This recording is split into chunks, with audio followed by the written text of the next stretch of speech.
السلام علیکم. چارسدی تنگی علاقه کې د قرآن مجید بې حرمتي زخمیان شول، تاڼې ورانې شوې، چوکیانې ورانې سره خلک په مخ شول. دې کې څه شک نشته دی چې قرآن مجید قرآن کریم زمونږ دپاره او د ټولې دنیا د مسلمانانو دپاره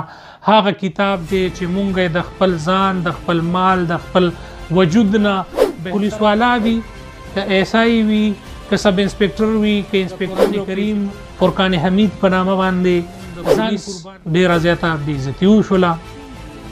چوکیات پکې وران شو، تاڼې پکې ورانې شولې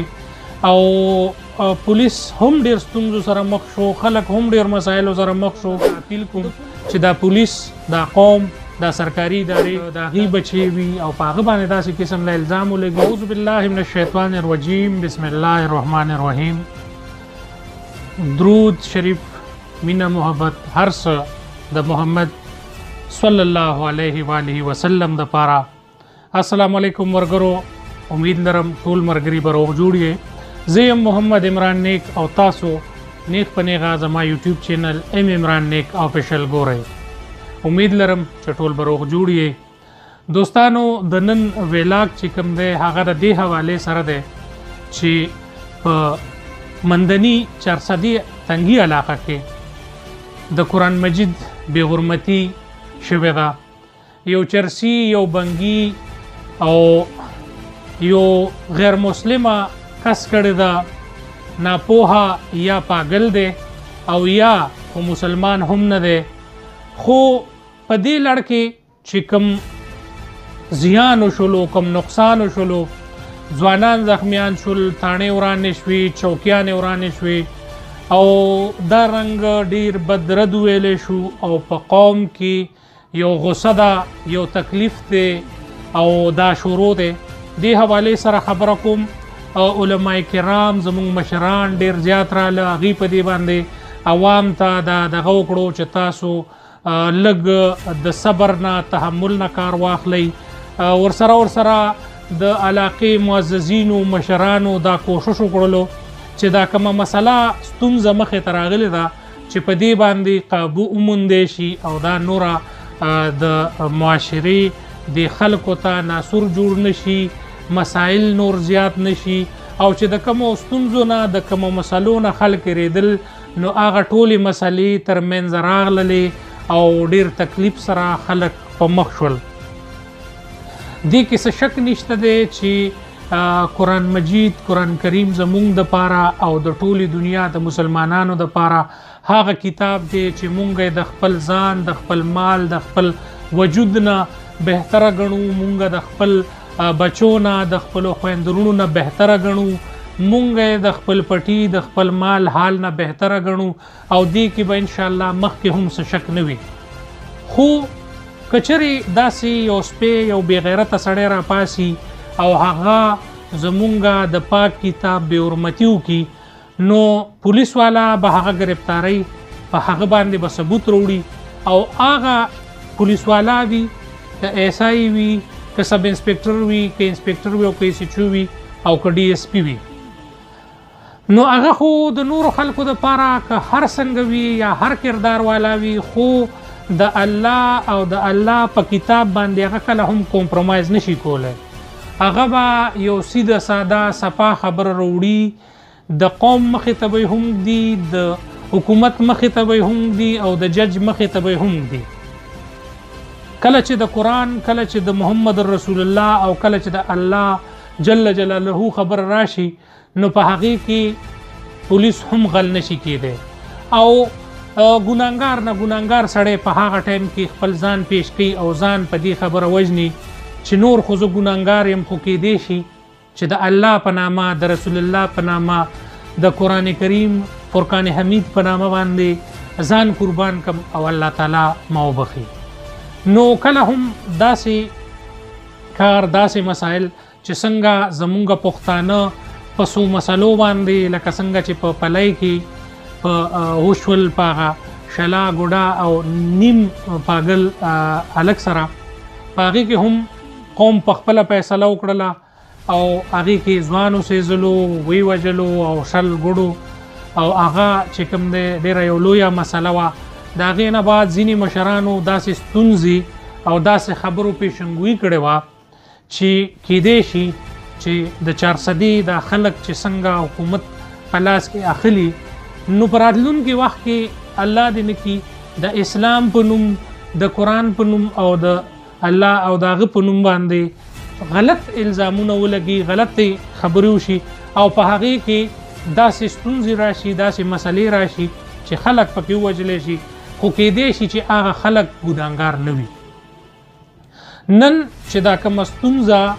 په مندني په علاقه کې راغلې ده نو یو لیونی پاگل سپي دا کار کړی خو په هغې کې زمونږ د قوم زمونږ د پولیس ډیره زیاته بېعزتي وشوله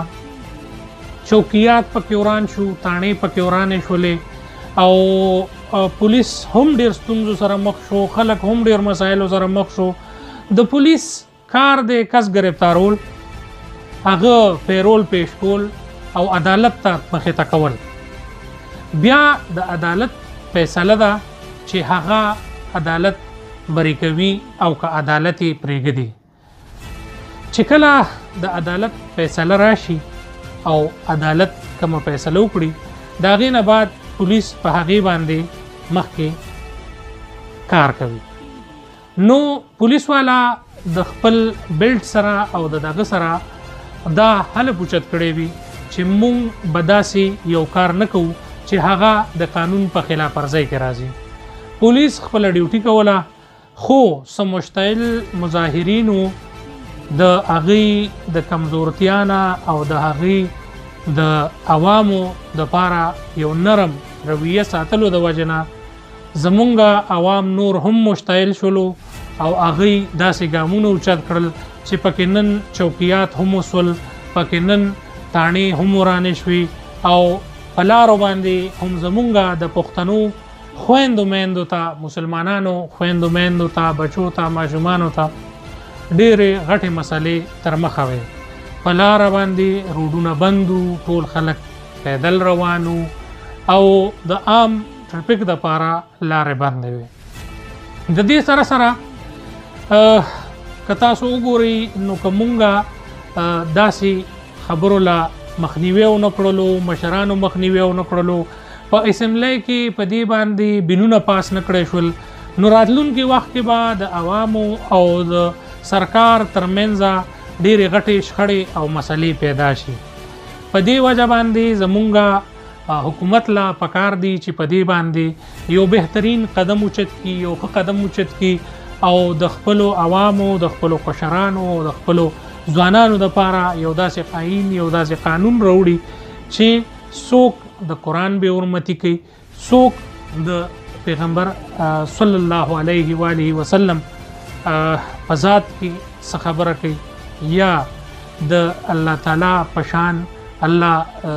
جل جلاله په شان کې څه داسې قسم لا نازیبا خبرې اترې کوي چې د هغه دپاره یو ایکټ موجود وي او هغه په هغه باندې فوراً لاګو کیږي او هغې کې بیا سزا هغې ته ملاویږي دا رنګ زه د ټولو ملګرو نه دا اپیل کوم چې دا پولیس دا قوم دا سرکاري ادارې دا زمونږ دپاره دي دا زمونږ د خویندو میندو دپاره دي دې سړي خو خپل چې کومه غلطي کړې ده شوې ده خو دا پولیس دا سکولونه دا کالجونه دا چوکیات په دې باندې به خلک ځي راځي د دې 400 د خلکو بچي به پرې راځي د چا زوی به افسر کیږي د چا زوی به انسپکټر کیږي څوک به ټیچر وي څوک به هغه وي نو که مونږ سرکاري املاک ته نقصان رسو نو دا مونږ د خپلو بچو د خپلو کشرانو ایسټ ته نقصان رسو او په دې باندې مونږ له پکار دي چې مونږ دا سوچ وکړو چې مونږ د چا دپاره دا هر څه ورانو مونږ د چا دپاره لګیو مونږ د خپل بچو د خپل راتلونکي نسل دا ایسټ چې کوم دي دا مونږ په خپل لاس باندې ورانو او په خپل لاس باندې نظریاتش کو سبا به یو داسې غټه خبره راشي چې په هغې کې به زمونږ د قوم څوک بچی څوک ناکرده بوډا سزا کیدی شي هغه ته ملو شي د هغه نه داسې غلطي نه وي شوي چا په الزام لګولی وي د چا څه دغه وي نو هغې کې به بیا مونږ ته کیدی شي چې هغه د دې مشتعل مظاهرینو کې د دې خلکو کې د هغې بچی وي او په هغه باندې داسې قسم له الزام ولګي نو هغه به چغې روړي وهي چې تاسو زما بچی پرېږدئ ګناهګار نه دی، خو مونږ به دا قدم اوچت کړی وي. نو ټولو ملګرو ته د ژوندني د 400 هغه ځوانانو ته چې هغوی د قرآن مجید د بې حرمتۍ خلاف یو ډیر غټ ګام اوچت کړلو، هغوی دپاره صرف دا ریکویسټ دی، دا سوال دی چې کوشش وکړئ چې داسې یو غلطي سرسد نشي چې په هغې کې بیا مونږه پیمانه ورسره چې داسې قسم لا څه مسایل راځي او هغه د هغې نه قوم مشتعل کیږي، نو پولیس له پکار دي چې هغه سړی په زر تر زره نامعلوم مقام ته منتقل کی، بیا د هغې دپاره جماعتونو کې دې سره د مولاناګانو صاحبانو دغه وي نمبرې وي، هغې سره رابطه وکړي او هغې داسې د مشتعل هجوم دپاره په سپیکرو باندې اعلانات وکړي او د هغې سره دا خبره په ګوته کړی شي چې کم ګنده عنصرو مونږه ګرفتار کړی دی، هغه مونږ د دې ځای نه لرې کړی دی او هغه ته به د قانون مطابق سزا ملاویږي. دا رنګ د مخکې ستونزو هم داسې مسلې شوي وي چې په هغې کې داسې د هغې رونه ګرفتار کړی شول، د هغې د کور خلک ګرفتار کړی شول او هغه کس چې کوم هغه یوازې و او هغه چې بیا کوم په مشتعل هجوم راغللو او هغه په اور کې وسوځولو. ویل کېږي چې د هغه اډوکي ډیر وخت په هسپتال کې هم پراته و. د دې حوالې سره هم